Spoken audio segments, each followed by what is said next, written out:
అందరికీ నమస్కారం. దండోరా సినిమా గురించి మాట్లాడే ముందు ఒక విషయం నేను దండోరా వేయదలుచుకున్నాను. ఈ సినిమా ప్రొడ్యూసరు ఇక్కడే ఉన్నారు, డైరెక్టర్ గారు ఇక్కడే ఉన్నారు. మన సినిమా ప్రొడ్యూసర్ గారు రవీంద్ర బెనర్జీ ముప్పనేని ఎలియాస్ బెన్నీ గారు. లేవండి సార్, సినిమా లేపాలి మీరే. ఓకే, డైరెక్టర్ గారు మురళీకాంత్ గారు విదేశాల్లో చదువుకుని వచ్చారు. సార్ కూర్చోండి. మీకు ఒక ప్రశ్న, ఈ సినిమా రాయలసీమదా, ఈ సినిమా ఆంధ్రాదా, ఈ సినిమా తెలంగాణదా? ఈ సినిమా అందరిది, తెలుగు సినిమా ఇది. Very good. ఉభయ రాష్ట్రాలు. ఉభయ రాష్ట్రాలు. యాక్చువల్లీ సినిమాలో సమస్య వచ్చేసి భారతదేశం సమస్య, బట్ కథని ఎక్కడో ఒక దగ్గర పెట్టి చెప్పాలి కాబట్టి తెలంగాణలో ఒక చిన్న గ్రామంలో పెట్టి చెప్తున్నాము. బట్ కథ చెప్పడం మాత్రం కోసం వాడుకున్న ప్లేస్ మాత్రం తెలంగాణ అయినప్పటికీ కథ ఏమంటారు దాన్ని, కథా వస్తువు వచ్చేసి భారతదేశానికి సంబంధించింది. ఈ సినిమా తెలుగు సినిమా. ప్రొడ్యూసర్ గారికి ఒక ప్రశ్న. సార్, మీరు కలర్ ఫోటో సినిమాతో నేషనల్ అవార్డు కొట్టారు, బెదురులంకతో చాలా మంచి పేరు వచ్చింది. మీరు పల్లెల్లోనే ఉండిపోయారు, దండోరా కూడా పల్లెల్లోనే తీస్తున్నారు. మీరు పల్లె దాటి పట్నం ఎందుకు రావట్లేదు? మొదటి ప్రశ్న. రెండు, అక్కడ నేషనల్ అవార్డు కొట్టారు, ఇక్కడ చాలా మంచి పేరు సంపాదించారు. ఈ సినిమా నుంచి మీరు ఏం ఆశిస్తున్నారు? రెండు ప్రశ్నలు వేసాను సార్. ఫస్ట్ దానికి ఏముందండి, కథ చెప్పడానికి పల్లె అయితే ఏంటి, సిటీ అయితే ఉంది. రెండోది, ఈ సినిమా అంటే మోరలెస్ మనం సినిమాలో ఒక 2-3 టాపిక్స్ ఉన్నాయి. మనం పొద్దున్న లేస్తే మన లైఫ్లో తెలియకుండా, కంటికి కనపడకుండా కలిసిపోయి బతుకుతున్నాం. సో అంటే ఏదో మెసేజ్ ఇవ్వాలి అలానే ఏం లేదు, బట్ యాజ్ ఏ కథగా, డ్రామాగా నాకు బాగా నచ్చింది. Emotion wise entertainment and emotion రెండు ఈక్వల్గా ఉంటాయి. మెసేజ్ ఓరియంటెడ్ కాదండి, more of entertainment and emotion. Information and entertainment. Okay, మీ గురించి కొంచెం చెప్పండి సార్. మీరు విదేశాల్లో చదువుకొచ్చారు. విదేశాల్లో చదువుకోలేదండి, నేను ఇక్కడ. మీకు సినిమా ఎందుకు ఆసక్తి కలిగింది? ఇట్స్ యువర్ డెబ్యూ కాబట్టి అడుగుతున్నాను. Right sir. అయితే సినిమా మామూలుగా అందరికి ఇంట్రెస్ట్ ఉంటుంది సినిమా, అలాగే నాకు కూడా ఇంట్రెస్ట్. సినిమా చేద్దాం అనుకుని అక్కడ పనిచేసేవాడిని, యూఎస్లో పనిచేసేవాడిని, ఐటీలో పనిచేసేవాడిని, అందరిలాగే చాలామంది లాగా. అక్కడ నుంచి తిరిగి వచ్చి సినిమా చేద్దాం అనుకుని ఈ కథ రాసినప్పుడు, ఈ కథ చెప్పేటప్పుడు అంటే లైక్ కథకి ఒక కరెక్ట్ ప్రొడ్యూసర్ దొరకాలి, ఈ కథని కథలాగే చెప్పేవాళ్ళు నాకు కావాలి. సో నాకు అంతకుముందు ఒక చిన్న అనుభవం ఏంటంటే, నేను వెళ్ళి కథ చెప్తున్నాను, ఆ కథ వింటున్న వాళ్ళకి నా కథ చెప్పే విధానానికి చాలా గ్యాప్ ఉంది. నాకు నచ్చుతుంది, ఆయనకు ఎందుకు నచ్చట్లేదనో కొంచెం కోపం ఉండేది. కొద్దిసేపు బాగా రిజెక్టెడ్గా ఫీల్ అయ్యేవాడిని. కానీ నాకు అర్థమైంది ఏంటంటే, ఇప్పుడు మనం అమ్మే వస్తువు కొనేవాడికి ఇంట్రెస్ట్ ఉందా లేదా తెలుసుకోవడం చాలా ఇంపార్టెంట్. సో మనం ఎవరికి ఇది పిచ్ చేస్తున్నాం అన్నప్పుడు ఆ ప్రొడ్యూసర్ తాలూకు ఆయన ఫిల్మోగ్రఫీ చూసి, ఓకే ఈ కథకి ఈయన వింటాడు, అర్థం చేసుకుంటాడు దీన్ని అని చెప్పి అనిపించేటప్పుడు కలర్ ఫోటో చేస్తున్నారు బెన్నీ అన్న. నాకు ఈ కథని ఫస్ట్ నేను రాసుకున్నప్పుడు ఫస్ట్ ఈయనకు పిచ్ చేద్దాం, నా ఫస్ట్ టార్గెట్, ప్రైమరీ టార్గెట్ ఈయనకు పిచ్ చేద్దాం అని చెప్పేసి ఈ కథని ఆయనకు చెప్పడం, ఆయన వెంబడే ఈ కథ చాలా బాగుంది మనం చేద్దాం అనడం. So this is how it happen all. కాకపోతే నేను నా గురించి చెప్పాలంటే, నేను అందరిలాగే ఏం చదివానో దానికి, ఏం చేస్తున్నో దానికి సంబంధం లేదు. నేను బీటెక్ చేశాను, కొన్ని రోజులు ఐటీలో పనిచేశాను. నేను బీటెక్ చేసింది ఎలక్ట్రానిక్స్ అండ్ కమ్యూనికేషన్లో, జాబ్ చేసింది ఐటీలో, తర్వాత ఇప్పుడు చేస్తుంది సినిమాలో.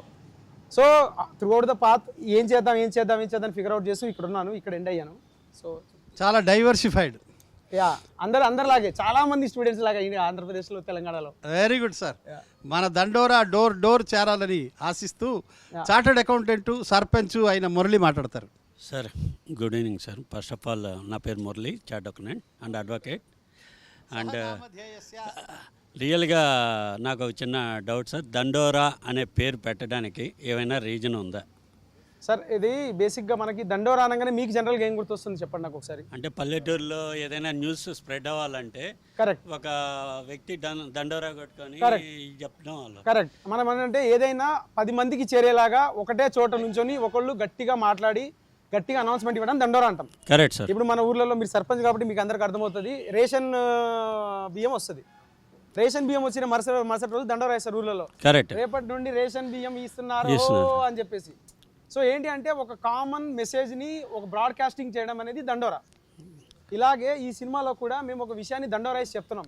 మనుషుల్లాగా ఉందాం, మంచితనాన్ని ముందుకు తీసుకెళ్దాం. మనం ఈ రోజుల్లో ఒక విషయాన్ని మన చుట్టే ఉన్నా దాన్ని ఏదో చాలా ఇగ్నోర్ చేస్తూ, అంటే ఇప్పుడు చాప కింద నీరులాగా అంటారు కదా, నాకు సమస్య లేదు అని చెప్పి ఇగ్నోర్ చేస్తూ వెళ్తున్నాం. కాదు, వచ్చే వాళ్ళకి ఇప్పుడున్న వాళ్ళకి మన డిఫరెన్స్ ఉండాలి కదా. సో వాళ్ళ కోసం ఒక మంచి సమాజాన్ని ఇద్దాము అనే ఉద్దేశంలో చాలా మెసేజ్ చాలా చాలా ఫన్గా చాలా కోరికగా జనాలకు అందరికీ కమర్షియల్ వేలో అర్థమయ్యేలాగా ఒక చిన్న మెసేజ్ ఒక దండోరా ఇద్దామని చూస్తున్నాము. అదే మా సినిమా దండోరా. Excellent sir. మూవీ తగ్గట్టు మీ సినిమా కూడా డిసెంబర్ 25వ తేదీ నుంచి మూల మూల గ్రామాల నుంచి త్రూఅవుట్ ఇండియా వరల్డ్ వైడ్లో సక్సెస్ అవ్వాలని స్ప్రెడ్ అవ్వాలని కోరుకుంటున్నాను సార్. మీరు కూడా మా దండోరాలో ఒక చిన్న భాగమైనందుకు మాకు కూడా చాలా happy. Thank you sir. Producer గారికి కూడా really great sir. Thank you. నమస్కారం సార్. ఎవరు ప్రసాద్ లింగలగనపురం సార్. అయితే సర్పంచ్గా ఎన్ని సమస్యలు ఉంటాయో ఎన్ని బాధలు ఉంటాయో తెలుసు. ప్రాపర్టీ విషయాలని చెప్పేసి, తర్వాత స్కీమ్ల విషయాలలో మాకు స్కీమ్ రాలని చెప్పేసి ఇలా చాలా ప్రాబ్లమ్స్ వస్తూ ఉంటాయి.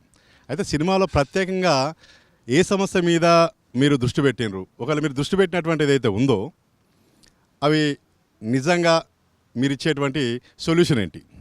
అంటే నిజంగా చాలా ప్రాబ్లమ్స్ ఉంటాయి సార్. మా అన్న సర్పంచ్ ఇప్పుడు మాజీ సర్పంచ్ అనాలి ఇప్పుడు, ఎందుకంటే ఎలక్షన్స్ వచ్చినాయి కాబట్టి. కానీ రకరకాల ప్రాబ్లమ్స్ ఉంటాయి సర్పంచ్లకి. పొద్దున్న లేచినప్పుడు ఈ స్కీములే కాకుండా చాలా చిన్న చిన్న డిస్ప్యూట్స్ ఉంటుంటాయి. అండ్ రెండోది వాళ్ళు ఎవరో కొత్తోళ్ళు కాదు, వాళ్ళతో పాటు బతికి పెరిగిన వాళ్ళు ఉంటారు సర్పంచ్లు. వాళ్ళేం వేరే ఉంచి రారు, ఆ ఊర్లో ఉన్నది తెలిసేస్తే చాలా విషయాలు చాలా తెలిసినప్పటికీ చాలా చేసినప్పటికీ ఏది ప్రయారిటైజ్ చేయాలో అది ప్రయారిటైజ్ చేసుకుంటూ ముందుకు వెళ్తూ ఉంటారు సర్పంచ్లు. వెరీ టఫ్ జాబ్, నిజంగా చెప్పాలంటే వెరీ టఫ్ జాబ్. ఎందుకంటే అందరూ రిలేటివ్సే ఉంటారు ఏదో రకంగా ఊర్లో కాబట్టి. ఈ సినిమాలో చాలా సమస్యలు ఉన్నప్పటికీ మేము ఈ సినిమా త్రూ చెప్తున్న సమస్య ఒకటి ఏంటి అని అంటే, మనందరికీ మామూలుగా కామన్గా ఒక చిన్న ఏంటి అని అంటే క్రిమేషన్ స్పాట్స్ అనేటివి ఉంటాయి ఊర్లలో. లైక్ మనకి దాన సంస్కారాలు చేయడానికి ఒక ప్లేస్ అనేది ఉంటుంది. పొలం ఉన్నోడికి వాడు పొలంలో చేసుకుంటాడు, లేనోడికి ఒక కామన్ ప్లేస్ అనేది ఉంటుంది. సో ఈ సినిమా త్రూ మనం ఏం చెప్తున్నామంటే, ప్రత్యేకంగా ఒక కులానికో లేకపోతే ఒక కమ్యూనిటీకి సంబంధించి ఒక కామన్ స్పాట్ లాగా మనం క్రియేట్ చేసుకుని ఉన్నాం. ఈ పర్టికులర్ కమ్యూనిటీ వాళ్ళు ఇక్కడ కాల్చాలి అని చెప్పేసి. సో అలాంటి సమస్య ఉన్న ఒక ఊరికి ఈ పర్టికులర్ కథ ద్వారా మేమేం చెప్తున్నామంటే, ఇదంతా కాదు, అందరం కలిసి బతికినప్పుడు కలిసి ఒక దగ్గరే దానం చేయడం, లేకపోతే మనిషికి సావు అనేది మనిషికి ఇచ్చే ఆఖరి మర్యాద అంటాం కదా, ఆ మర్యాదలో ఏ మాత్రం లైక్ కులానికి కానీ ఏది కానీ అడ్డు రాకుండా మనం అందరినీ ఒకేలా ట్రీట్ చేసేలాగా ఒక చిన్న సమస్య ఉంటుంది అక్కడ ఊర్లో. ఆ సమస్యకి సొల్యూషన్ ఇస్తున్నామండి ఇక్కడ. వెరీ నైస్ సార్, చాలా బాగా చెప్పారు. అంటే ఎవరు ఏది చేసినా కూడా అందరికీ ఒకటే ప్లేస్ అన్నట్టుగా బాగుంది సార్, మెసేజ్ బాగుంది. యా అంటే మనకి ఇది చాలా డార్క్ సటైర్ తోటి మంచి హ్యూమర్ తోటి ఉంటుందండి. మనం ఇది చెప్తున్న మాట చాలా సీరియస్ అయినప్పటికీ సీరియస్గా ఎవరు చెప్తే విండు. సో వాళ్ళకి చెప్పే విధానంలో చెప్పాలి, కొంచెం షుగర్ కోట్ చేసి కొంచెం దాన్ని లాలించి గుజ్జగించి చెప్పాలి. సో అలాగే ఎంటర్టైన్మెంట్.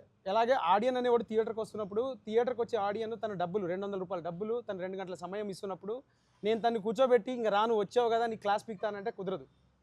సో తన డబ్బుకి తన టైంకి వాల్యూ ఇస్తూ మాకు కావాల్సిన మా చెప్పాలనుకున్న విషయాన్ని చెప్తూ అందరినీ అంటే మనిషి థియేటర్లోకి వచ్చిన తర్వాత బయటికి వెళ్ళేటప్పటికి 0.1% ఒక చిన్న థాట్ ఆయన మైండ్లో మేము పెట్టగలిగిన, ఒక ఆలోచన పెట్టగలిగిన మా సినిమా హిట్ అయినట్టే. అదే విషయంగా అదే దాని మీద పనిచేసాం. సూపర్ సార్, విజయ్ భవ sir, thank you very much. Thank you very much అండి. సార్ నా పేరు ప్రసాద్ సార్, నాది అందోల్ కాన్స్టెన్సీ, సంగారెడ్డి జిల్లా. మాది రాజకీయ కుటుంబం సార్. ఎందుకంటే నేను రాజకీయ కుటుంబంలో ఉన్నా కాబట్టి నాకు కొన్ని సంఘటనలు జరిగినాయి సార్. మాట మూట వేట, మాటలతో మనసులో ముప్పిస్తాడు, మూటలు పంపిస్తాడు, మూటలు కాకపోతే వేటాడతాడు. ఎందుకంటే మీరు రాజకీయ కుటుంబం కాబట్టి ఈ సంఘటనలు మీకు జరిగినాయా సార్ ఏమన్నా? డైరెక్టర్ గారు జరిగినాయా జరగలేవా అనేది కెమెరా మీద చెప్పచ్చో లేదో పక్కన పెడితే, రాజకీయాలు అయితే ఇట్లా ఉన్నాయండి ప్రస్తుతానికి. బట్ ఇందులో ఈ కథలో మేము సీతారాం అనే అతను సర్పంచ్ ఎలా అయ్యాడు ఏంటి, ఇలాంటి విలేజ్లో ఈ సర్పంచ్ అనేవాడు ఏం చేశాడు అంటే, ఒక సర్పంచ్ ఎంత యాక్టివ్గా ఉండాలి, ఎంత ప్రొయాక్టివ్గా ఉండాలి, అట్ ద సేమ్ టైం చిన్న చిన్న సమస్యల్ని ఎట్లా సాల్వ్ చేసుకుంటూ వెళ్ళాలి, అండ్ రెండోది అందరినీ నొప్పించకుండా ఎట్లా మెప్పించుకుంటూ వెళ్ళాలి అనేది మాత్రం చాలా మంచిగా చెప్పడం జరిగింది. సో అంటే అది పక్కన పెడితే ఈ కథకు వచ్చేసరికి ఈ సర్పంచ్ అయితే మాత్రం అందరి మనసులు గెలుచుకొని ఆ మనసులు గెలుచుకోవడం ద్వారా సర్పంచ్ అయిన సర్పంచ్. సో ఈయన అలాంటి సర్పంచ్ కాదు. Thank you sir. Thank you. నమస్తే సార్, నేను ప్రకాశం డిస్టిక్ ఒంగోలు నుంచి వచ్చాను. మొదటి సినిమానే లవ్ స్టోరీ కానీ యాక్షన్ కానీ సేఫ్ జోన్లో ఎంచుకోకుండా ఇలాంటి సమస్యాత్మక సినిమాని ఎంచుకున్నారు, ఎట్లా సార్? అంటే ఒకటి సార్, మన వాయిస్ ఒకటి ఉంటుంది కదా సార్, అండ్ రెండోది ఇలాంటి సినిమాలు చేయడానికి ప్రొడ్యూసర్స్ ఉన్నారు, అది గొప్ప విషయం. ఇప్పుడు నేను కావాలంటే సేఫ్ జోన్, మీరు అంటున్నారు కదా సేఫ్ జోన్ అని, నేను ఆ సేఫ్ జోను అంటే అది కూడా టఫ్ జోనే సార్. అది సేఫ్ జోన్ అనడం కంటే కూడా, ఎందుకంటే ఎక్కువ సినిమాలు వస్తున్నాయి కాబట్టి ఇదేదో అది ఆ సినిమాలు చేయడం ఈజీ అన్న పదం అదే బయటకు ఉంది. బట్ ఆ సినిమాలు చేయడం చాలా కష్టం. కాకపోతే నా అదృష్టం ఏంటంటే ఇలాంటి సినిమా అర్థమైంది అంటే ఇప్పుడు ఏదైనా కానీ మనకున్న శాంప్లింగ్ రేట్ని బట్టే కదా సార్ మనం చెప్పేది. నిజంగా ఇన్ని సినిమాలు వస్తున్నప్పుడు ఇలాంటి కథలు చేయడానికి, ఇలాంటి కథలు ప్రొడ్యూస్ చేయడానికి ఉన్న ప్రొడ్యూసర్లు ఉండడం కూడా చాలా అదృష్టం. నాకేంటంటే ఆ కాన్ఫిడెన్స్ ఉండింది. ఈ కథ రాసుకున్నప్పుడు, ఈ కథ ఇలాంటి కథ చెప్పాలి అనుకున్నప్పుడు దానికి ప్రొడ్యూసర్ ఉంటాడా లేదా అనేది కూడా పెద్ద గొప్ప విషయమే కదా. సో లేదు, ఉన్నారు, ఇలాంటి కథలు కూడా ప్రొడ్యూస్ చేసి నమ్మేవాళ్ళు ఉన్నారు అనే ఉద్దేశంతోనే ఈ కథ రాసుకున్నాను. నా నమ్మకం నిజమైంది అనుకోవాలి అంతే. నేను నా మీద బెట్టేసుకున్నాను, ఆ బెట్లో గెలిచాను అనుకుంటున్నాను. ఈ స్టోరీ సార్ వరకు వెళ్ళడానికి ఎంత టైం పట్టింది సార్? సార్ వరకు వెళ్ళడానికంటే నేను ఎవ్వరికి చెప్పలేదండి, నిజం చెప్తున్నా. ఈ కథ నేను 10 మందికి నెరేట్ చేసి 11వ వ్యక్తికి అట్లా చెప్పడం కాదు.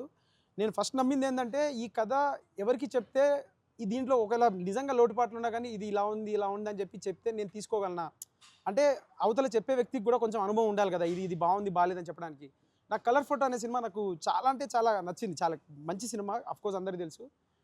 ఆ కథ ఎలాగో ఓకే చేశారు, ఆ కథలో ఏముందని ఓకే చేశారనే ఉద్దేశం నేను చూసినప్పుడు ఓకే స్టోరీ టెల్లింగ్ మీద కొంచెం ఇది అండర్స్టాండింగ్ ఉన్న ప్రొడ్యూసర్ అయి ఉంటాడని ఫస్ట్ ఈయనకే పంపించాను. పిచ్ డెక్ అనేది ఉంటుందండి ఫార్మాట్. మనం కథ రాసుకున్నాక మన కథకి సినాప్సిస్ లాగా, అంటే మనం పెళ్లి చేసుకునే ముందు పత్రికలు పంపిస్తాం చూసారా, అలాగా మనం స్క్రిప్ట్ రాసుకున్నాక దానికి పత్రిక లాంటిది ఒక పిచ్ డెక్ అంటారు. ఆ పిచ్ డెక్ ఏం చేస్తామంటే మనం ప్రొడ్యూసర్ దగ్గరికి పంపిస్తాం, సరిగో ఇలా కథ ఉంది చూడండి అని. సో అది ఫస్ట్ టైం నేను చేసి మా ప్రొడ్యూసర్ గారు పంపించడం, ఆయన చదవడం, ఆ కథ బాగుంది నువ్వు ఒకసారి వచ్చి చెప్పు అని దీపావళికి తర్వాత వెళ్ళి కలిశాను. నేను డిసెంబర్లో కలిశాను, చెప్పాను. ఆయన ఫస్ట్ ఒక నెరేషన్లోనే చాలా బాగుంది, మంచి పాయింట్ చెప్తున్నాము, మనం చేద్దాం ఇది అని చెప్పారు. సో సినిమాకు ముందు ఏమైనా చేశారు సార్? ఈ సినిమాల ముందు నేను ఏం సినిమాలు చేయలేదండి. బేసిక్గా ఐటీలో వర్క్ చేశాను నేను. మామూలుగా అందరూ ఇందాక చెప్పినట్టు, ఆయనకు చెప్పినట్టు నేను బీటెక్లోనే 4th ఇయర్ అయిపోయేసరికి నాకు క్యాంపస్ ప్లేస్మెంట్ వచ్చింది టీసీఎస్లో. అక్కడి నుంచి నాకు నా అదృష్టం అనాలా లేకపోతే డెస్టినీ అనాలా, నాకు చాలా తొందరగా యూఎస్కి పంపించారు మా మేనేజరు. అక్కడ నుంచి అక్కడ 4 5 సంవత్సరాలు పనిచేశాక నాకు అర్థమైన విషయం ఏంటంటే పొద్దున్న లేవడం, రాత్రి ఆఫీస్కి వెళ్ళడం, మళ్ళీ పొద్దున్న లేవడం, ఇదే రౌండ్ అయిపోతుంది. సో ఇలా కాదు, ఏదో చేద్దాము మనం, ఏదో మామూలుగానే నేను కొంచెం కథలు చెప్తాను బాగా. ఎందుకు లేట్ వచ్చామంటే దానికో కథ చెప్తాను, ఎందుకు లేట్ రాలేదంటే దానికో కథ చెప్తాను, అవి కూడా కొంచెం ఇంట్రెస్టింగ్గా చెప్తాను. సో మా వాళ్ళు అప్పటికి చెప్పేవాళ్ళు అనమాట, నువ్వు ఇంట్రెస్టింగ్ కథలు చెప్తున్నావు కదా, సినిమాలు ఎందుకు దిగకూడదు అని చెప్పేసి. అదంతా అంటే జోక్స్ అపార్ట్, సినిమాలు చేయాలని ఉండింది. కథలు రాసుకొని ఇంకా సర్లే ఇప్పుడు చాలా ఐటీలో చేసాము. 6 సంవత్సరాలు గుడ్ ఎనఫ్ టైం అండి ఐటీలో. అంటే ఐటీ జాబ్ చేసే వాళ్ళందరిని అడగండి, వాళ్ళని నార్కో అనాలిసిస్ టెస్ట్ చేస్తే 6 సంవత్సరాల తర్వాత ఒక్కడు కూడా నేను మళ్ళీ జాబ్ చేస్తాను అని చెప్పడు. అంటే బేసిక్గా ప్రొడ్యూసర్స్ బిఫోర్ ఏం చేశారు చేయలేదు అడుగుతారు కదా సార్, అదేమన్నా అడిగారా? నాకు అదే సార్, నాకు అర్థం కాదు, లక్కీ నేను ఆ విషయంలో. అంటే నేను నిజంగా అప్పటికి ఏం చేయలేదు, అంటే ఇది ఊరికే చెప్పట్లేదు కెమెరాకి అని చెప్పేసి. నేను కథ చెప్పాను, నాకు కథ నెరేషన్ వచ్చిందన్నాడు, అప్పటికప్పుడు అడ్వాన్స్లు ఇవన్నీ జరిగిపోయాయి. నాకు భయం ఏముండిందంటే ఇప్పుడు నాకు ఏం చేసావు చెప్పు, నువ్వు చూపించు, నువ్వు ఏం చేసావు అంటే నేనేం చెప్పాలో అర్థం కాలే నాకు. నేను ఒక చిన్న ఫోన్లో చేసుకున్న షార్ట్ ఫిల్మ్స్ ఏమో, మరి నా కాన్ఫిడెన్స్ నేను చెప్పిన విధానం అవ్వచ్చు, లేకపోతే ఆ పర్టికులర్ స్క్రీన్ ప్లేని అదే ఏదైనా అప్రోచ్ అవ్వచ్చు, లేకపోతే ఆయనకు ఆ కథ చాలా బాగా నచ్చి ఉండొచ్చు కూడా. So lucky sir sir. అంటే యాజ్ ఎ ప్రొడ్యూసర్గా మనకి చాలా కథలు వస్తుంటాయి. మన సంవత్సరానికి 200 150 కథలను వింటూ ఉంటాం. అంటే పిచ్ డెక్లు చదవడం కావచ్చు, వినడం కావచ్చు. అంటే చాలా తక్కువ కథలు, కొన్ని ఎమోషన్తో కూడిన కొన్ని పాయింట్స్ కొంతమంది చెప్పినప్పుడు రాసిన వాళ్ళు చెప్పిన వాళ్ళే తీసేయగలరు అన్న ఒక నమ్మకం ఉంటుంది. అంటే మనం చాలా జానర్లు ఉంటాయి, చాలా కథలు వస్తూ ఉంటాయి. కాకపోతే మనుషుల గురించి, మన బతికే విధానం గురించి, లేకపోతే మన కళ్ళ ముందు చూసిన ప్రాబ్లమ్స్ గురించి, మన సొసైటీలో జరిగే కొన్ని విషయాలు అనుభవించినోడే చెప్పగలడు, చేయగలడు. సో అది ఫస్ట్ రీజన్. కలర్ ఫోటో చేసినప్పుడు ఏదైతే బ్లైండ్ బిలీఫ్ పైన ఓకే చేసామో డైరెక్టర్ గారు చెప్పిన పాయింట్లో మీకు ఏమనిచ్చింది సార్ సినిమాలో?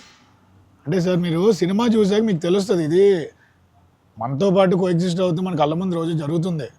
సిటీలో ఉండేవాడు కొంచెం తక్కువ కనిపిస్తే కొన్నిసార్లు కనపడకపోవచ్చు.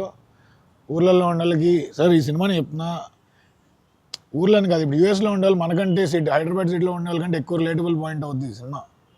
ఇప్పుడు క్యాస్ట్ అన్నది ఎక్కడ లేదు చెప్పండి, అంటే ఉంది టు వాట్ ఎక్స్టెంట్ మనకేమైనా ఫీలింగ్ ఉందా, లేకపోతే మనం ఇబ్బంది పడుతున్నామా, ఇవన్నీ సబ్జెక్టివ్. మన చుట్టూ ఉండే వాతావరణం డిసైడ్ చేస్తూ ఉంటుంది. సో పాయింట్ లెవెల్లో మన అందరికీ తెలిసిన సినిమానే. అదే సినిమాకి చాలా గ్యాప్ వస్తుంది సార్, ఎట్లా సార్? అంటే వస్తాయి సార్, అంటే కావాలని చేస్తుంది కాదు, అలాగని కొంచెం కంటెంట్ డ్రివెన్ సినిమాలు తీయాలి అన్నప్పుడు ఆ టైం ఇన్వెస్ట్ చేయాలి. మనం హడావుడిగా అంటే బిజినెస్ లాగా తీసామా 6 నెలలు బిజినెస్ చేసామా అని కాదు. ఓ పాయింట్ మంచి సినిమా తీద్దాం అనుకున్నప్పుడు దాని తగ్గట్టు టైం అయితే ఇన్వెస్ట్ చేయాలి సార్. రెండోది ఏంటంటే ఓ పాయింట్, మురళీ గారు ఏ సినిమాకి పని చేయకపోవడమే ఈ సినిమాకి స్ట్రెంత్ అయింది.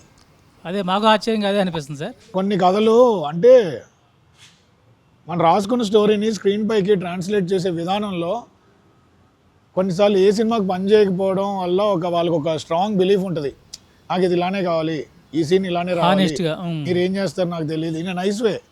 డిఓపి గారిని అదే అడుగుతారు, మమ్మల్ని అదే అడుగుతారు. అది స్టోరీ టెల్లింగ్ ప్లస్ ఏం చాలా. మేబీ ఆయన అసిస్టెంట్ డైరెక్టర్గా ఎక్కడ చేసి ఉంటే ఇంకో రకంగా సీన్ని చూసేవాళ్ళేమో. ఓకే. ఈ సినిమాకి అయితే ఆయన ఎక్కడ పని చేయకపోవడం చాలా ప్లస్ అయింది. మీరు సినిమా చూసాక కూడా ఎక్కడ ఒక డెబ్యూ డైరెక్టర్ అని అన్న కానీ ఏ సినిమా సెట్ పైన పని చేయనోడు ఈ సినిమా తీసాట అని మీరు షాక్ అవుతారు. అంటే హ్యాపీగా షాక్ అంటే అవుతారు. ఏ సినిమా తీయకపోతే సెట్లో కొంచెం ప్రాబ్లమ్స్ వస్తాయి కదా సార్. అంటే ఒకటి సార్ ఇక్కడ అంటే అది ఉందండి, క్లారిటీ ఉంది. అంటే ఫిలిం మేకింగ్ ఇలా ఉంటుంది అన్న నాలెడ్జ్ ఐడియా ఉంది. అంటే ఒకటి సార్ ఇక్కడ ఏంటంటే ఆయన నా కథ చెప్పిన తర్వాత, ఆయన కథ ఒప్పుకున్న తర్వాత కూడా ఆయనకు కూడా కొంచెం ఏంటంటే డబ్బులు పెడుతున్నాం కదా, చాలా ఎక్కువ మనీ, హ్యూజ్ మనీ అండి ఇది. ఇప్పుడు నన్ను నమ్మి మా ఇంట్లోనే 50,000 ఇవ్వంటే ఎందుకురా 50,000 నీకు అని అడుగుతారు జనరల్గా మన ఇంట్లోనే మనకి. కానీ ఒక ప్రొడ్యూసరు నువ్వు చెప్పిన కథను నమ్మి దాదాపు కోట్లలో ఇన్వెస్ట్ చేస్తున్నప్పుడు అదే డెబ్యూ డైరెక్టర్కి ఎంత ఖర్చు పెడుతున్నారంటే కాన్ఫిడెన్స్ ఉండాలి కదా. తనకి కొన్ని క్వశ్చన్స్ ఉంటాయి, తనకి కొన్ని ఇప్పుడు ఎట్లా అంటే ఇప్పుడు ఇంత డబ్బులు పెట్టి నేను ఇన్వెస్ట్ చేస్తున్నప్పుడు ఇందులో నా పేరు అవన్నీ పక్కన పెడితే నేను తీసుకుంటున్న బెట్ కరెక్టా కాదా అనేది ఆయన కూడా చెక్ చేసుకోవాల్సిన అవసరం. సో నాకు ఆయన ఏం చెప్పారంటే, ఒకరోజు వెళ్ళి నీకు ఇంత డబ్బులు ఇస్తున్నా వెళ్ళి ఒకసారి నాకు షూట్ చేసి ఒక సీన్ షూట్ చేసుకొని తీసుకురా అని చెప్పారు. అది చూసారు ఆయన. కాకపోతే అదే చెప్తున్నాను కదా, ఇప్పుడు ఇది ఒక ప్రాసెస్ అండి. మనకి కథ చెప్పినప్పుడు ఆయనకి నా కాన్ఫిడెన్స్ నచ్చుండొచ్చు, అది అన్నీ నచ్చుండొచ్చు. ఇప్పుడు ఈ ఇంటర్వ్యూ సినిమాలు చేయాలి, కొత్త కథలు చెప్పాలి అని చెప్పే వాళ్ళు ఎవరైనా వింటుంటే వాళ్ళకి చెప్తున్నాను నేను ఏంటంటే, మనం ఎంత ప్రిపేర్డ్ ఉన్నా, మనం ఎంత ఏం చేస్తున్నా కానీ ఏంటింగ్ ఏంటంటే ఇక్కడ నీ కాన్ఫిడెన్స్ నిన్ను నమ్మినప్పుడు ఆ పక్కన అవతల వ్యక్తికి కూడా ఆ కాన్ఫిడెన్స్ రిఫ్లెక్ట్ అయినప్పుడు వాళ్ళు నమ్ముతారు. అలా నమ్మే వాళ్ళు ఉన్నారు ఇక్కడ. వాళ్ళే మనకి ఓకే నువ్వు ఈరోజు ఒకరోజు వెళ్ళి షూట్ చేసుకోరా, ఇది ఎలా వస్తుందో చూద్దాము, అది చూసిన తర్వాత ఓకే వీడికి ఏం చెప్తున్నాడో అది తీయగలుగుతున్నాడు అన్న కాన్ఫిడెన్స్ వచ్చిన రోజు కోట్లలో వ్యాపారం కదా సార్. ఇదేది చిన్న విషయం కాదు, జీవితాలు మారిపోతుంటాయి రాత్రికి రాత్రి. సో ఆ చెక్స్ అండ్ బ్యాలెన్సెస్ ఉన్నప్పటికీ కూడా అదే చెప్తున్నా కదా, లైక్ ఏమో మరి నేను చెప్పిన కథ విధానం అవ్వచ్చు, లేకపోతే వీడు చెప్తున్నప్పుడు వీడు అది ఫీల్ అయ్యి చెప్తున్నాడు, వీడు తీస్తే వీడు బాగుంటుంది అని చెప్పేసి ఆయన నమ్ముంటాడు గట్టిగా. సో ఆ విషయంలో సో లక్కీ సార్ మీరు. Yeah thank you. సార్ దండోరా అంటేనే చైతన్యం అన్నాడు, ప్రజలని చైతన్యం చేయడం. అలాంటప్పుడు ఊర్లలో ఇప్పుడు మీరు ఈ సినిమా తీసిరు కదా దండోరా, ఈ దండోరాని చూసి సర్పంచులు కానీ ప్రజలు కానీ చైతన్యం అయ్యే అవకాశం ఉందా దీనివల్ల? అంటే అవ్వాలి సార్. నేను ఏమంటానంటే మా సినిమా వేసే దండోరాతో పాటు నాకు అనిపిస్తుంది ఏంటంటే, మా సర్పంచ్ సీతారాం ఇక్కడ ఈ సినిమాలో ఆ క్యారెక్టర్ త్రూ ఏం చెప్తున్నాడు అంటే, అయితే చదువు లేకపోతే రాజకీయం అనే ఒక మాట వాడుతూ ఉంటాడు మా సర్పంచ్. మనం ఇప్పుడు ప్రస్తుతం అందరం మన జీవితాల్లో మనం తప్పించుకోలేకుండా అయిపోయింది రాజకీయం. మన అంటారు మనం పొలిటికల్లీ నేను ఇంట్రెస్టెడ్ కాదు, పాలిటిక్స్ నాకు పడదు అని అంటాం. కానీ నీ డే ఇన్ డే అవుట్ లైఫ్ని పాలిటిక్స్ డిసైడ్ చేస్తుంది. సో అది ఆ చైతన్యం ఉంది మా సర్పంచ్కి. సో మా సర్పంచ్ అదే అంటూ ఉంటాడు ప్రతి చిన్న పిల్లోడికి, ఏమన్నా స్కూల్లోకి వెళ్తుంటే అయితే చదువు లేకపోతే రాజకీయం, ఈ రెండు చేస్తేనే మనం పైకి వస్తామని. సార్ కంపల్సరీ ఈ సినిమా చూసి చైతన్యం కావచ్చు దీంట్లో మీరు అంటే సార్ సినిమా ఎంటర్టైన్మెంట్ సార్. ఈ సినిమాలో beautiful emotions, beautiful comedy, beautiful screen play అన్నీ ఉంటాయి. అంటే సినిమాని నేను ఒక మెసేజ్ చెప్తాను అనే ఉద్దేశం కంటే కూడా సినిమాని సినిమాలాగానే ట్రీట్ చేశాను సార్ దీన్ని. ఎందుకంటే మీ ఎండ్ ఆఫ్ ద డే మీరు వచ్చి మీరు స్పెండ్ చేస్తున్న మనీ కావచ్చు, లేకపోతే మీ టైం కావచ్చు, మాకు చాలా ఇంపార్టెంట్. మీరు మమ్మల్ని నమ్మి థియేటర్ దాకా వచ్చి థియేటర్లో కూర్చొని ఇప్పుడు చెప్పు ఏం చెప్తావు అన్నప్పుడు అది పెద్ద బాధ్యత మాకు. సో దాన్ని మేము గ్రాంటెడ్గా తీసుకొని ఏదో నువ్వు వచ్చావు కాబట్టి ఇప్పుడు విను అని చెప్పే ఉద్దేశం కాదు. చాలా ఫన్ వేలో అలాగే సీరియస్ సబ్జెక్ట్స్ని ఎక్కడ సీరియస్నెస్ తగ్గకుండా, ఎవరిని నొప్పించకుండా ఒక మంచి విషయాన్ని, ఒక మంచి ఎమోషన్ని మాకు చేతనైనంత దాంట్లో మంచిగా చూపించాం అనుకుంటున్నాము. అది 25వ తారీఖు డిసెంబర్ 25వ తారీఖు మీరు థియేటర్లోకి వచ్చి మీరు చెప్పి మాకు చెప్తే చాలా హ్యాపీ ఫీల్ అవుతాం. దీన్ని బట్టి కూడా ఈ సినిమా చూసి నేర్చుకోవాల్సినవి చాలా ఉన్నాయండి విలేజ్లలో. నేను ఒకటే సార్, నేను ఏమంటానంటే ఒక యాక్టర్, ఒక ఆడియన్ థియేటర్కి వస్తున్నప్పుడు తను ఒక 30 సంవత్సరాల ఆడియన్ అనుకోండి, ఒక 25 సంవత్సరాల ఆడియన్ వస్తున్నాడు థియేటర్కి. తను 25 సంవత్సరాలు తను పెరిగిన వాతావరణం, తన ఎక్స్పీరియన్సెస్ అన్నింటినీ నా 2 గంటల సినిమాతో మారిపోతాడు అని అంటే నేను నమ్మను. మంచిగా ఉంటే నేర్చుకోవచ్చు. అదే చెప్తున్నా. ఇప్పుడు ఏంటంటే ఆ 25 సంవత్సరాల ఒక ఎక్స్పీరియన్స్ని నా 2 గంటల సినిమాతో పోటీ చేయలేను నేను. కాకపోతే ఇది కూడా నీ ఎక్స్పీరియన్స్లో చేర్చుకో, ఈ సినిమాని కూడా నీ ఎక్స్పీరియన్స్లో. ఇప్పుడు అమెరికాలో ఉన్నోడికి ఊర్లలో ఇది జరుగుతుంది అని తెలుసుకునే అవకాశం లేదు. రెండోది హైదరాబాద్లో పుట్టి పెరిగిన వాళ్ళకి ఊర్లో ఎట్లా ఫంక్షన్ అవుతాయో తెలుసుకునే అవకాశం లేదు. సో ఈ లైఫ్ స్టైల్ని వాళ్ళు అసలు ఎక్స్పీరియన్స్ చేయకపోవచ్చు వాళ్ళకున్న లైఫ్ స్టైల్లో. ఈ సినిమా ద్వారా వాడు సినిమా థియేటర్కి వచ్చి చూసినప్పుడు ఓహో ఇలా ఉంటుందా ఊరు, ఓకే ఇలా ఉందా అనేది ఒక చిన్న టేస్ట్, అది ఒక ఎక్స్పీరియన్స్ ఇస్తున్నాం. దాని త్రూ నువ్వు దాన్ని లైక్ రియల్ లైఫ్లో ఇంప్లిమెంట్ చేస్తావా, దానివల్ల నువ్వు 0.1% మారేవా, లేకపోతే ఆ ఎక్స్పీరియన్స్ తీసుకొని ఆ ఎక్స్పీరియన్స్ ఇంకోటికి షేర్ చేస్తావా అనేది ఆడియన్కి వదిలేస్తున్నాము. మేము ఎవరిని ఏది ఫోర్స్ చేయదు సార్ ఇక్కడ. మనకున్న అనుభవాన్ని బట్టి ఈ సినిమా అందరు చూసి ఇంకొంచెం గ్రామాలను అభివృద్ధి చేయొచ్చు అనేది నా నమ్మకం. చాలా చాలా ఖచ్చితంగా జరగాలి సార్ ఇది. అది చాలా అంటే అదే చెప్తున్నాను సార్ నేను. ఈ సినిమాని మనం ఊర్లలో ఊరు విషయం చెప్తున్నప్పుడు ఊర్లలో ఉన్న సమస్యలు కూడా ఉన్నాయి. మా సర్పంచ్ సీతారాము ఏం చేశాడు, ఎలా చేశాడు, ఆ ఊర్లో ఉన్న సమస్యలు ఎలా తీర్చాడు అనేది ఒక చాలా అద్భుతమైన స్క్రీన్ ప్లేతో చెప్పాం మేము. అలాగే ఇప్పుడున్న సర్పంచ్లు కానీ ఇప్పుడున్న ఎవరైనా కానీ దాన్ని స్ఫూర్తిగా తీసుకుంటే మాకు అంతకంటే ఆనందం ఇంకోటి లేదు సార్. సార్ నమస్కారం సార్. నేను నల్గొండ జిల్లా శాలిగౌరవ మండలం చెరువుమాదారం అనే గ్రామం నుంచి వచ్చినాం. మాది రాజకీయ కుటుంబం సార్. మీ మూవీ దండోరా అని టీజర్ రిలీజు ఆల్రెడీ మూలన వచ్చింది. టీజర్కి మంచి రెస్పాండ్ వచ్చింది. దాంట్లో సర్పంచ్ క్యారెక్టర్ చూసి ఇన్స్పైర్ అయ్యి నేను పిలవగానే ఇక్కడికి రావడం జరిగింది. థ్యాంక్ యూ అండి. ప్రొడ్యూసర్ సార్ నమస్కారం అండి. చాలా మంచి కథ టీజర్లో తెలిసిపోయింది సార్. ఇందులో నేను ఒక చిన్న క్వశ్చన్ అడగాలనుకుంటున్నాను. సర్పంచ్ గారు ఒక బూతు మాట వాడతారు. ఆ బూతు మాట సినిమా మొత్తం ఉంటుందా, అసలు బూతులు మొత్తం పెట్టారా సినిమాలో? లేదు లేదు సార్, ఇందులో బూతులు లేదు. అది బూతు కాదు సార్. అది ఒక రకంగా చెప్పాలంటే తనున్న పరిస్థితిని ఏం చేయాలో తెలియక వెక్స్ అయిపోయిన తర్వాత మనిషి బస్ట్ అవుతాడు. ఆ బస్ట్ అయ్యే మూమెంట్ ఇప్పుడు మీరు ఆ సినిమాలో చూస్తే నేను చాలా బాధ్యతగా, ఎందుకంటే నాకు ఇది బూతులు వాడేద్దాము, ఏదో వాడేస్తే జనాలు చూసేస్తారు అనేది అయితే అస్సలు లేదు సార్. మా ప్రొడ్యూసర్ కూడా ఆ విషయం మనిషి కాదు. ఇప్పటికి 100 సార్లు చెక్ చేసుకున్నాం మేము. ప్రతిదీ కూడా ఒక మాటని మేము అక్కడ సినిమాలో పెడుతున్నామంటే మాకు తెలుసు ఆ సినిమా మేము ఆ టీజర్ పెడుతున్నప్పుడు, ట్రైలర్ పెడుతున్నప్పుడు 200 పెట్టి మీరు థియేటర్కి రండి అన్నప్పుడు ఆ రెస్పాన్సిబిలిటీ మాకు కూడా అంతే వర్తిస్తుంది. సో అలాగా ఏదో వచ్చింది కాబట్టి పెట్టాలి కాబట్టి పెట్టడం కాదు సార్. ఆ సినిమాలో మీరు ఆ స్క్రీన్ ప్లేలో ఆ పాయింట్ ఆఫ్ టైంకి మీరే అంటారు థియేటర్లో ఉన్నప్పుడు, ఒరే ఎందుకురా వదిలేండ్రా వాడిని, వాడి ఏజ్ ఏంటి, వాడు పాపం వాడు కష్టపడుతున్నాడు వదిలేండ్రా అంటారు. కానీ వదలరు ఊరోళ్ళు. అంటే ఆ సమయం ఆ సీన్లో ఆ సిచ్యువేషన్ కానీ ఫ్రస్ట్రేషన్ అది ఆ ఫ్రస్ట్రేషన్ మీరు సినిమా చూసాక మీరే చెప్తారు నాకు ఫోన్ చేసి, సార్ నాకే ఫ్రస్ట్రేషన్ అనిపించింది సార్, వీళ్ళు ఏంటి సార్ వీళ్ళు అక్కడ జరుగుతుంది ఏంటి, ఆ సర్పంచ్ పెడుతున్న ఇబ్బంది ఏంటి అని. అప్పుడు ఇంకా ఆయన బస్ట్ అయిపోయి చెప్పాల్సిన విషయం అది అంతా అందుకని వాడాం. అంటే సార్ ఇక్కడ ఇంకొకటి బలగం సినిమా చూసినాం. బలగం సినిమా ప్రతి మూల గ్రామానికి వెళ్ళింది, మొత్తం కరెక్ట్ పల్లెటూరు కథ అలాగే వెళ్ళింది. ఇందులో కూడా చావు దగ్గర ఛాయ్ ఎంట్రీ అని టీజర్లో వచ్చింది. అంటే దీంట్లో కూడా చావు సీను అనేది బలగం టైప్ ఆఫ్లో పెట్టారా? అలా అని కాదండి. ఇప్పుడు బేసిక్గా ఏంటంటే ఆ సినిమా పెద్ద హిట్ అవ్వడము, ఆ సినిమా ద్వారా తెలంగాణలో ఒక సెట్ అయిన సినిమాకి పెద్ద ఆదరణ దొరకడం చాలా అదృష్టం. అది మాకు పెద్ద మోటివేషన్ పాయింట్ అండి, అందులో డౌట్ లేదు. ఇప్పుడు ఈ కథ ఆ కథ తెలంగాణ విలేజ్లో జరుగుతుందనే కానీ దానికి దీనికి చాలా తేడా ఉంది, చాలా వ్యత్యాసం ఉంది. నెంబర్ 1. సో బేసికలీ ఎస్ అంత పెద్ద సక్సెస్ అవ్వాలి మా సినిమా కూడా అనేది అయితే మా స్వార్థం. మేము కూడా అదే కోరుకుంటున్నాం సార్. బలగం అన్న సినిమా మనకి చావు చుట్టూ మన బంధువులు కావచ్చు, కల్చర్ కానీ అవన్నీ చూపించాయి. ఈ సినిమాలో ఒక చావు దగ్గర చనిపోయిన పర్సన్ గురించి చుట్టూ కదా. Okay sir. ఇంకోటి ఇందులో ఇప్పుడు ఈ సినిమా ఉభయ రాష్ట్రాలకు అని చెప్పారు, కానీ దీంట్లో తెలంగాణ యాసనే వాడారు. అది తెలంగాణ స్టోరీయా లేకపోతే అటు ఆంధ్రాకు సంబంధించిందా? సార్ నేను తెలంగాణ వాడిని సార్. ఓకే. నాకు నొప్పేస్తే నేను తెలంగాణలో బాధపడతా. అంటే ఇప్పుడు నీకు నొప్పేసింది కదా, నువ్వు తెలంగాణలో ఎందుకు అరుస్తున్నావు అంటే నేనేం చెప్పాను? ఏంటంటే నా మోడ్ ఆఫ్ కమ్యూనికేషన్ అంతే సార్. నేను పుట్టిన ప్లేస్ తెలంగాణ, నేను చెప్పాలనుకున్న కథ తెలంగాణలో ఒక ఊర్లో ఉంది. సో అక్కడ ప్లేస్కి స్థానికత కల్పించాలనే ఒక ఉద్దేశంలో మేము ఇది ఇక్కడ నుంచి చెప్తున్నాం కాబట్టి అక్కడ క్యారెక్టర్లు అది మాట్లాడితే అందం అని చెప్పి అలా మాట్లాడించాం. ఈ కథలోని వస్తువు మట్టుకి ఆంధ్ర తెలంగాణలో అందరికీ వర్తించింది. రెండవది ఇందులో ఉన్న పాయింట్ ఏదైతే అంటే లోకస్ పాయింట్, సెంటర్ పాయింట్ ఏదో ఉందో అది భారతదేశం అంతా ఉందండి సమస్య.